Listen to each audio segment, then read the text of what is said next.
Good afternoon, everyone. This is Jared Rand, and welcome to the Global Guided Meditation Call for Saturday, October 26th.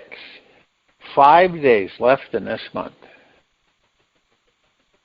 9 days until what? Let's see. 5, 6, 7, 8, 9.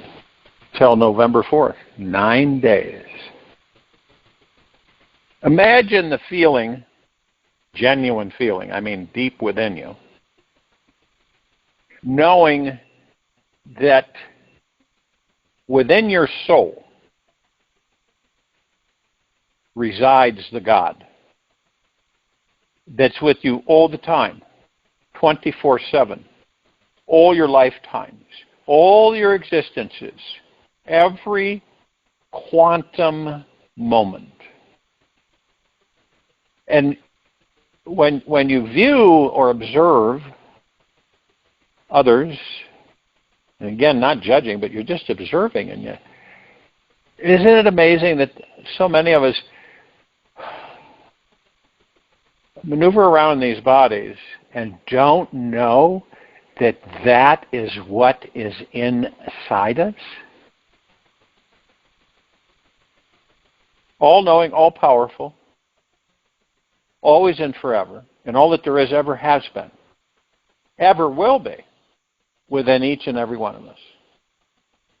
And you can see how so many of us are what? Material physical. We gravitate to material physical. And we seek out things that are outside of us for answers, explanations, you name it.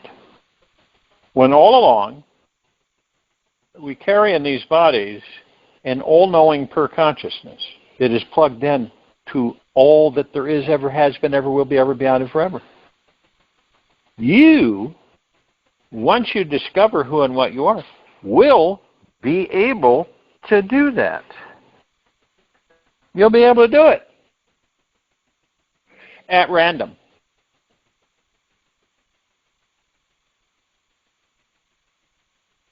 And we live in a world that ignores the fact that a supreme, divine, all-loving intelligence lives within us. We've been programmed to believe we are spiritually disconnected and must fix our broken selves to feel whole and reconnected again. We do not realize it. Yet we are just used to feeling spiritually numb. We have become used to it. And as we've been plagued every day of our lives by an overly materialistic society, which is constantly seducing us with its glorified multi-billion-dollar hypnotic media programming, we have contracted a deep case of spiritual amnesia and have forgotten how to relax into our spiritual essence and find our own intimate connection with the divine. This is an everyday ignorance of our spiritual nature. It is the greatest lie mankind is living today. It is the cause of every moment of suffering each human being is currently, in this very now moment, enduring. And one may think this spiritual drought was created by mankind, coincidentally, and is not part of the grand divine design. Now, we know nothing is by coincidence or without purpose in this universe. This blind ignorance is within us all on purpose, so that we move more passionately towards a state of awakening. These intense levels of disconnection only drive us deeper inside ourselves to find our own soul. This lifetime we have, right in this now moment, is meant to be a deeply enlightening experience. Is there anything more important than knowing how to access your own direct personal connection to an all-powerful, deeply eternal loving source of highly intelligent creative energy that has the magical power to manifest anything your heart desires? There's nothing more vital to finding happiness in this life than knowing one's spiritual connection, and nothing more exciting than a proven way to access it, which works every time. We ask ourselves questions. I believe we all do it at different times. We carry on conversations with ourselves, which is a good thing. And we ask ourselves different questions. What do you think I should do? Have you ever done that?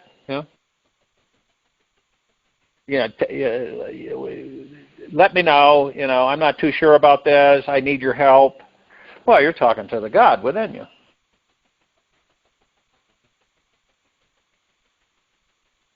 And that's because we're humbled and we're gentle, kind, and generous with ourselves at all times. So we ask the God within us.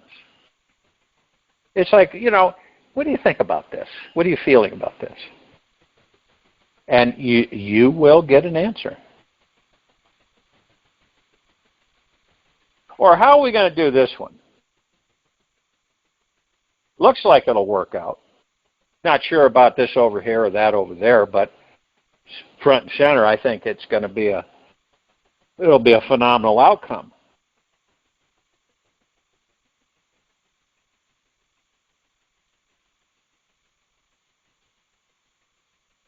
It all boils down to us discovering that we are the God. And what is God? It is just another name for pure consciousness, pure cosmic consciousness, pure love light energy, photonic light energy fields. And it's transmitted and transferred because we're all light beings.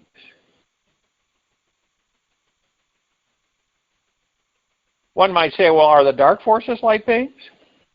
Let's just say, yes, but someone threw a blanket over their light. You know those blackout curtains? They black out all light? Kind of like that. And they have their own interaction in their perspectives.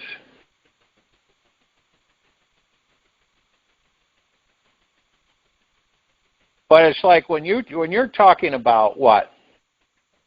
Life, general, crazy things happening. Got to be careful. And I've seen this happen more than I care to. Good people, heart-minded, committed, begin to unravel. Now one might ask, what does that mean? Well, they start to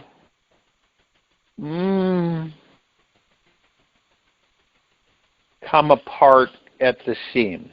And I don't mean in a hurly-whirly type situation, but slowly but surely they start to doubt and question themselves.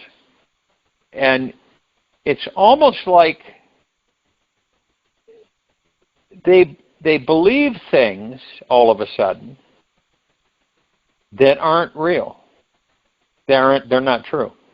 But they start believing these things, like they're being manipulated, or they're being attacked, or some kind of a dark forces are attacking them, and they get sick. Inevitably, they get very sick,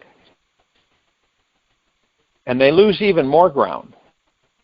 And it's really strange to watch. And you're talking about people that are deep and eternal loving people and care about people. They care about helping, and they'd rather see people laugh than cry. And they've helped a lot of people. And then it doesn't happen with many, but it does happen. And you can talk with them. They're not as coherent as they once were. You can sense them sinking deeper and deeper. How does that happen? What occurs for that to take place? Unbeknownst to them, they doubt themselves within, but they haven't discovered really who and what they are in the body. Now, people will say that they have, but I'll put it this way. If you had discovered the God that you are in that body, you would not be sick, you would not be thinking any of this stuff, period. It's an ego mind revolt. The ego mind believes that you're getting ready, or that you are in the direction of not interacting with it anymore. You know, it's not stupid. It'll pick up on those vibes, and it will then go into high gear and try to figure out a way to keep you with it. To keep you with it. If it can't keep you with it, it is no more. So that's how it works.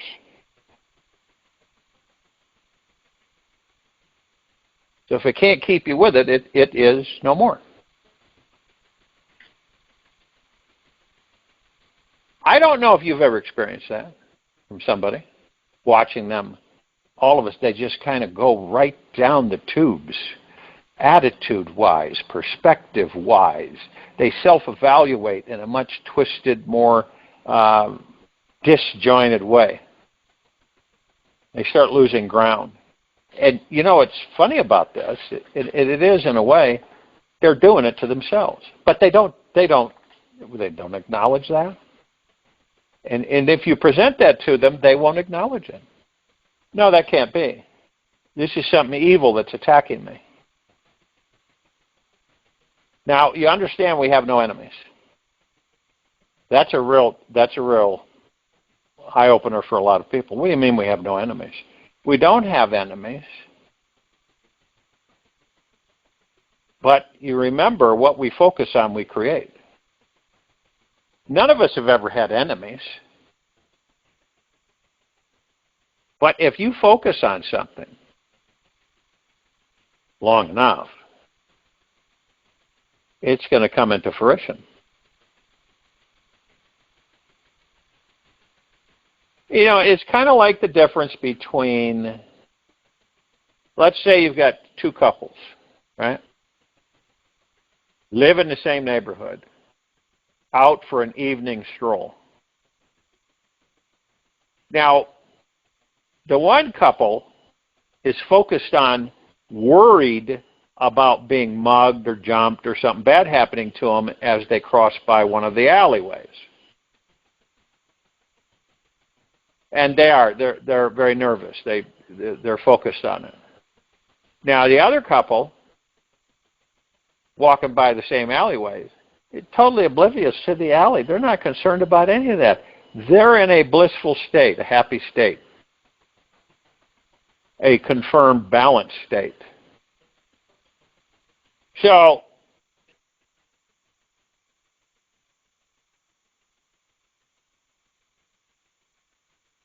but the people that are worried, stressing, fearing, focused on that, they usually end up, something happens to them. You know, they could be mugged, or they could be held up at gunpoint, give us your money, whatever, okay? And then the other couple, nothing. Why is that? They're not focused on that stuff. Only when we focus on it do we create it. They're focused on just enjoying the stroll, enjoying the night air. Just that's it. That's all they're focused on. They're not thinking about boogeymans or all this stuff in the alleyways or anything. You've seen people that, or maybe you've experienced this, where they seem to have 9 lives. They just land on their feet all the time. You ever know people like that? And things just happen. Things come to them.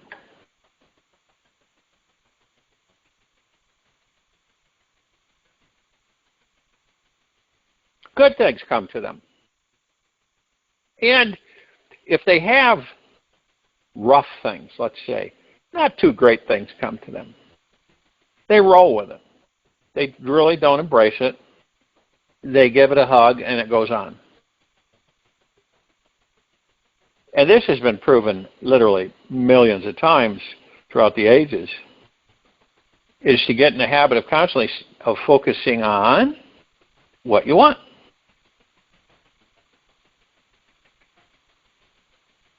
It's like I've used the analogy where you end up with a lot of money and you never had a lot of money, and then the flip side of that is, wow, how am I going to manage this? Who am I going to trust to manage it? Right?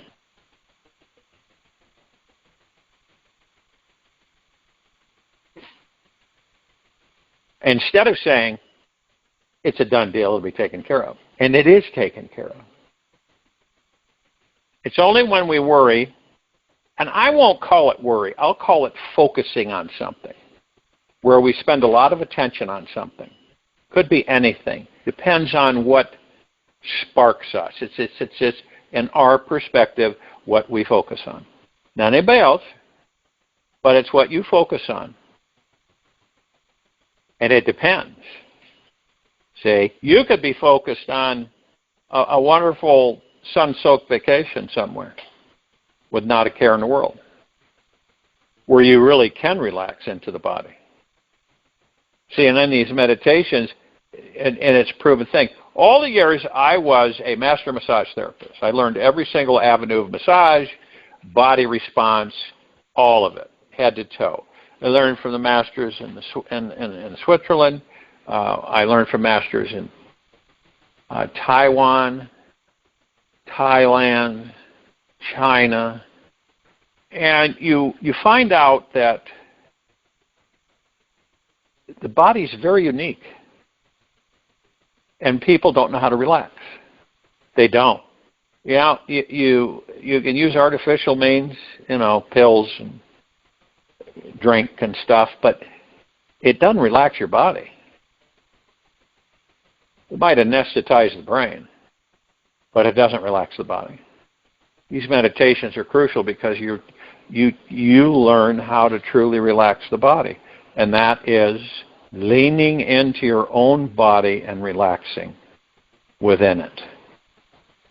You just drop everything. You lean back into your body.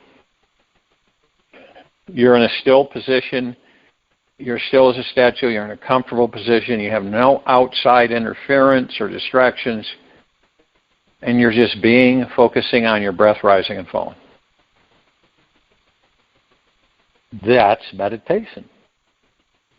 I give out all kinds of information on each guided part of the meditation. You will gravitate to the different frequencies of the information. It could be just one sector, or it could be more, could be minuscule, but you do focus and gravitate on one part or other parts of the guided part. This is how we begin to develop a relationship with the gods that we are. You ask yourself, how is my relationship with the God that I am? Front and center on this planet with this species, this civilization, this is absolutely paramount, is the transition from material physical to spiritual. It doesn't mean that you leave material physical, it just means that you are viewing it from a whole different perspective. It doesn't mean that you don't experience, it doesn't mean that you don't create. You do all that, but you're living in the heart mind. You're communing with the God that you are every split second. You're not looking at disruption and conflict or any of that stuff. It doesn't register. You know what I mean? And in a way, we are all masters because we have really experienced a lot of life in material physical. We've all incarnated thousands of times, if not more. It doesn't. Now, People say, well, yeah, but I don't have the recall of that yet. You will.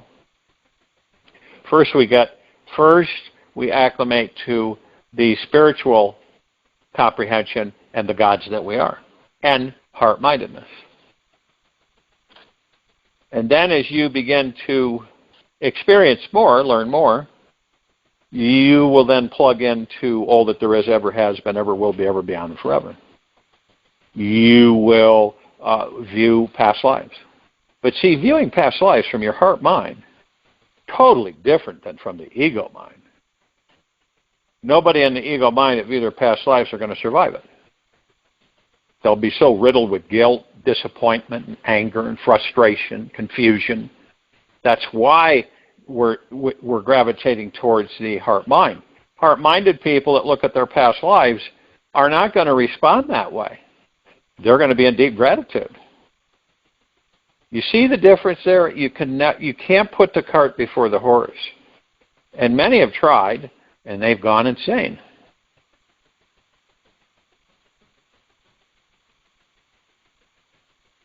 Have you ever had a conversation with the God that you are in the body? Really? Have you truly had a conversation with the God that you are in the body? And if you have, how was it?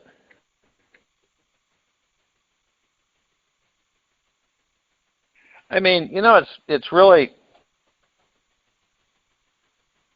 it's just very interesting that people get lonely, right? Or they feel alone. And we're never alone, and we have the universe. We have all of our brothers and sisters. We have all that there is, ever has been, ever will be, ever beyond, and forever throughout the connecting universes, the multiverse. Yet, we feel alone. And the only reason that is because we're disconnected from the gods that we are within the body. When you ask for something, doesn't it make sense that you're in total solitude, you're in total relaxation, you're at total peace in the now, focused on your breath rising and falling. And then you say, universe, I want this. And you're very detailed about it. And the nice thing about it is the ego mind isn't there. It isn't there. And the mind, the mind rush isn't there.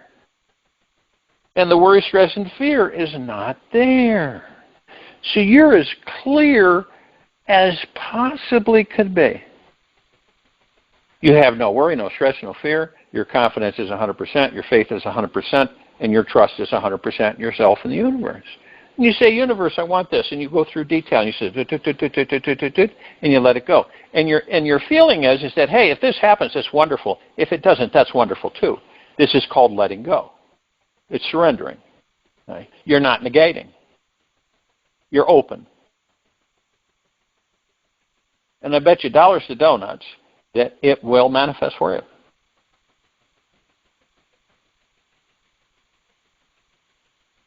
Now ask yourself this. If you have, right, first you have to recognize that you are having a truly intimate connection with God. Okay?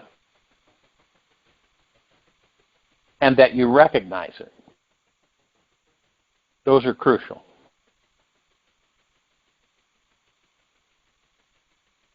And that you know the difference between living with this connection with God versus without it. How does it feel when you're living without it? How does it feel that when you're living with it?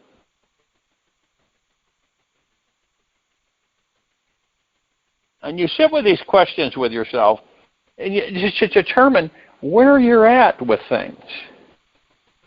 Where you're at.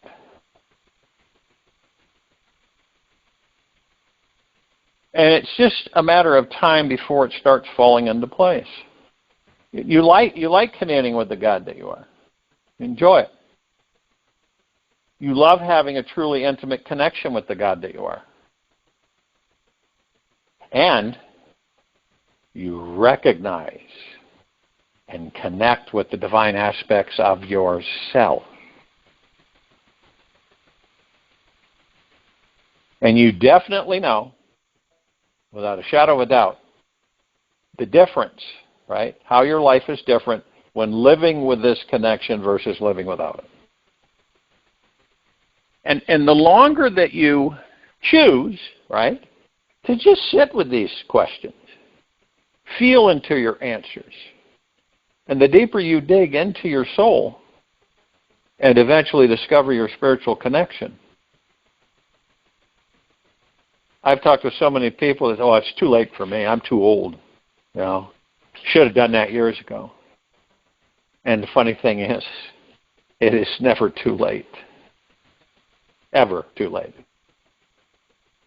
to connect, even after 75 years of ignoring it.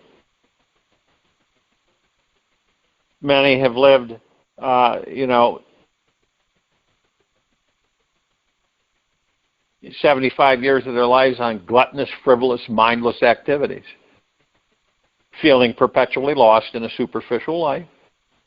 The God source is still here.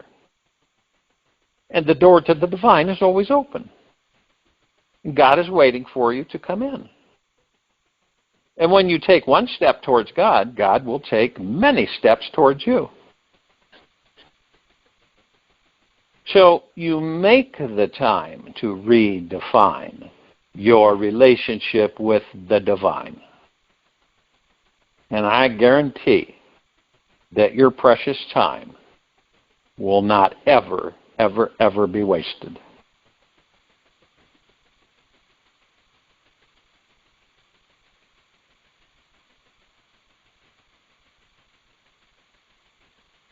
Now, it may be mysterious.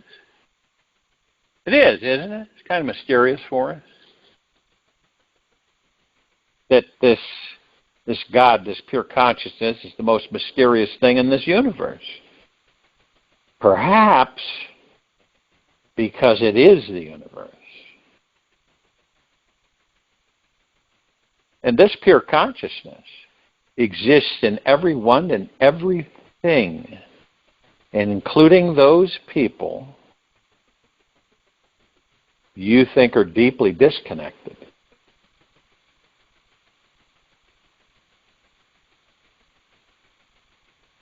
Have you wondered how can such an amazing presence be so spatially close to us and still be so difficult to feel and see? It's like trying to look into your own eyes without a mirror.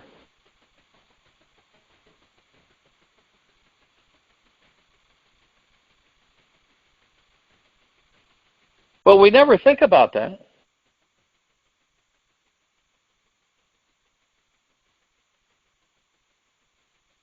Do you ever say that to yourself? Who's looking back at me? There's got to be somebody looking back at me. Who's in there? What's in there? Sometimes you look into someone's, the little dark pee holes, right? And you'll look in there and you'll see a light. It's not like a light that you see in the material physical world. It's way beyond that light, but you see it. You see this light. Deep, it's in that, you look into the dark hole and you can see the light in there. First you think it's a reflection, but no, when you look deeper, it's way in, but you can see it. And then one might say, well, no, not everybody has that light. Oh, yes, they do.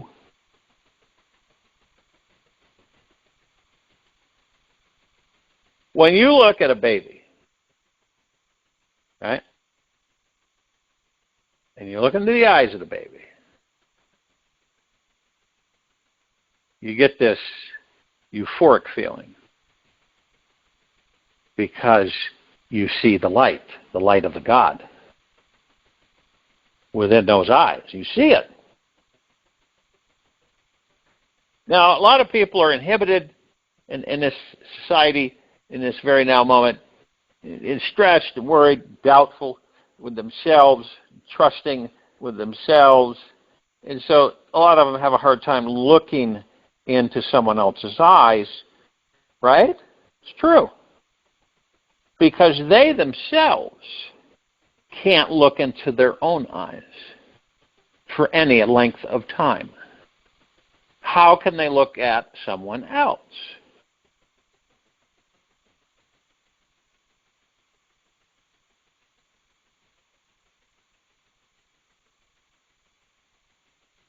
So when it all is with you. It all begins with you, your perspective, your attitude, your outlook, how you believe. You know, how you feel about you every single moment. Nothing else. Nobody else. No circumstances, no situations, just you. And the relationship that you truly have in the very now moment with who and what you really are, the God in that body, the pure consciousness, the deep, eternal love light energy. Many of us don't spend any time on that and ask ourselves, what is my relationship with the God that I am in this body? How much time have I really spent in this lifetime so far interacting with that? When was the last time I embraced the God that I am?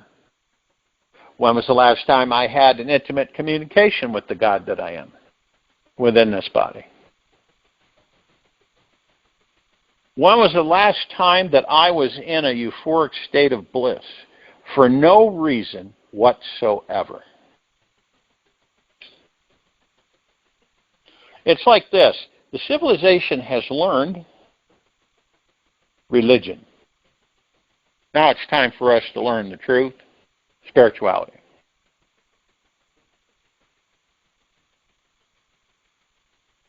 So in the quiet time of this meditation,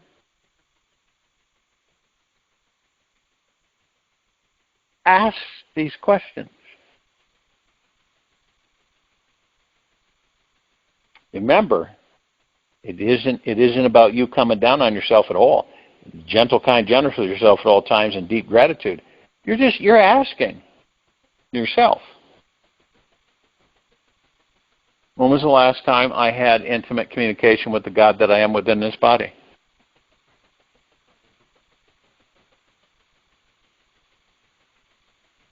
When have I conveyed to the God that I am that I deeply and eternally love you, the God that I am in this body?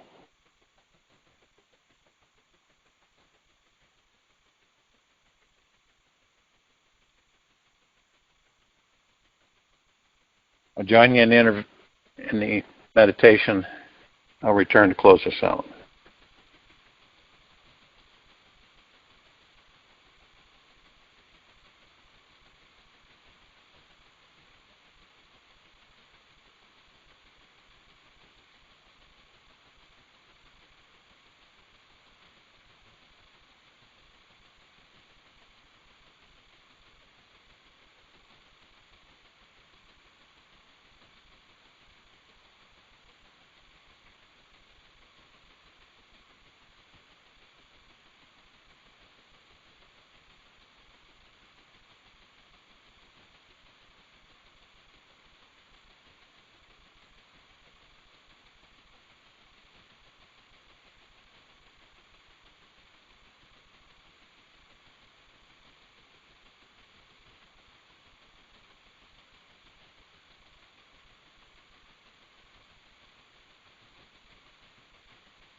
Take an easy and slow breath in through the nose. And an easy and slow breath out from the mouth. Remain relaxed into your body.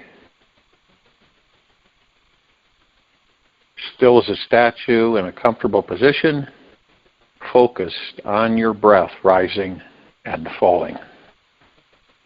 Every experience is the right experience. This universe is divinely intelligent, and it never, ever, ever, ever makes a mistake.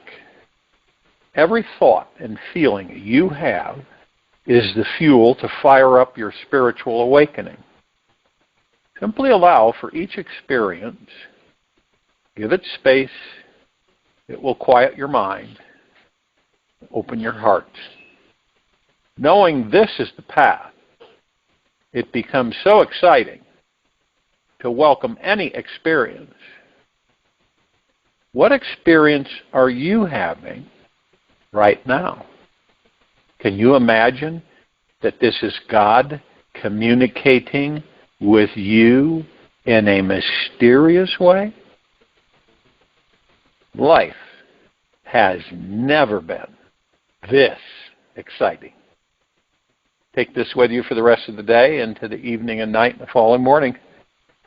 We will return here Sunday, October 27, 2024, a little after 3:15 p.m. Eastern, to continue our global guided meditation call. Be gentle, kind, generous, and humble with yourself at all times. Be in the highest of the highest high, deepest of the deepest deepest, purest of the purest purest. Eternal gratitude at all times. No matter what's going on all out there or within you. Open your heart. Allow the magic to flow in.